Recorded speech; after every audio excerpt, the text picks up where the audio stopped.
अजित पवार शहांच्या गुप्त बैठकीवर संजय राऊतांनी टीका केली। महाराष्ट्राबाबत याचं कपट हळूहळू स्पष्ट होतंय असंही राऊतांनी म्हटलंय। नाट्यसृष्टीचं अजित पवार फडणवीसांसारख्या कलाकारांकडे दुर्लक्ष आहे असंही संजय राऊतांनी म्हटलं। यापुढील नाटकांमध्ये त्यांना संधी दिली जावी। युतीला कौल असताना महाविकास आघाडीची स्थापना हे कपट नाही का असं सुनील तटकरेंचा राऊतांना सवाल। पुढे घालून परक्याप घालून तोंडाला मुखवटे घालून बघा, याचाच अर्थ असा यांचं राजकारण किंवा यांचं कपट महाराष्ट्र संदर्भातलं किती आधीपासून सुरू होतं हे तुम्हाला आता हळूहळू स्पष्ट होत आहे।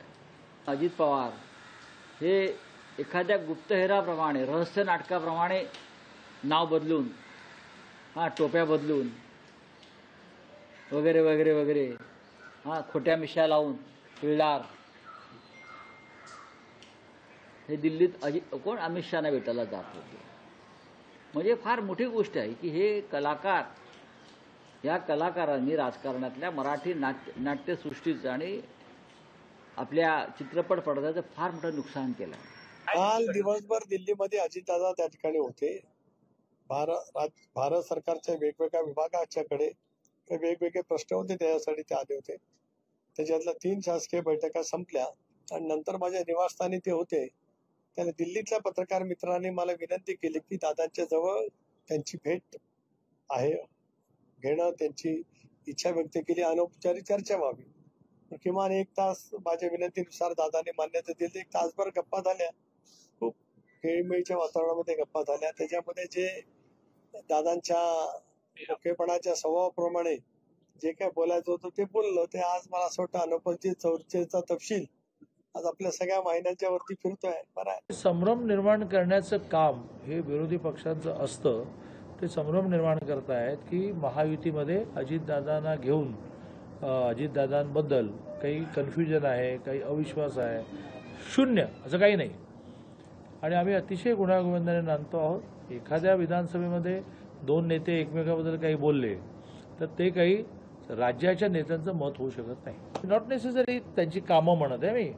हे महायुती जागा, 12 राज्यपाल जागा, विधान परिषद सभापती, महामंडळ, खूप विषय असतील माहीत नाही, पण त्यांनी वारंवार भेटण्याने उलट ते त्यांच्या मनातले सगळे जे प्रश्न आहेत ते क्लिअर करून घेत असतील। हे बाहेर लोक काय बोलत आहेत, अमित भाई त्यांना समजत असेल की कुछ भी बोल तो मैंने बोला क्या, हम तीनों साथ में लढेंगे। आता त्या ठिकाणी पुलाखालून बरंच पाणी वाहून गेलेलं आहे। शिळ्या कडीला ऊत आणण्याची काही आवश्यकता नाही। सरकार एकत्र आलं, सरकार महायुती म्हणून व्यवस्थित काम करतंय। आता कोण काय बदलून गेलं, कसं गेलं यावर काथ्याकूट करून काही साधलं जाणार नाही। जेव्हा सरकार बनायचं असतं त्यावेळेला अशा प्रकारच्या भेटी होत असतात आणि त्याची गुप्तता पाळली जाते, कारण भविष्यात जे काय घडायचं असेल ते जर आपल्याला कळलं तर त्याच्यामध्ये बाधा येऊ शकते। म्हणून अशा गोष्टी अनेकदा सरकार बदलताना किंवा महत्त्वाचे राजकीय निर्णय होत असताना झालेले आहेत। तर या संदर्भात अंबादास दानवे यांची नेमकी काय प्रतिक्रिया आलेली आहे ऐकूया। अजितदादा सारखा परखड मताचा असणाऱ्या व्यक्तिमत्वाला अशा पद्धतीने तोंड लपवून जाणं म्हणजे स्वाभिमान गहाण ठेवण्यासारखा हा प्रकार आहे आणि तो आम्ही बोलत नाही, त्यांनी स्वतः बोललेले आहेत।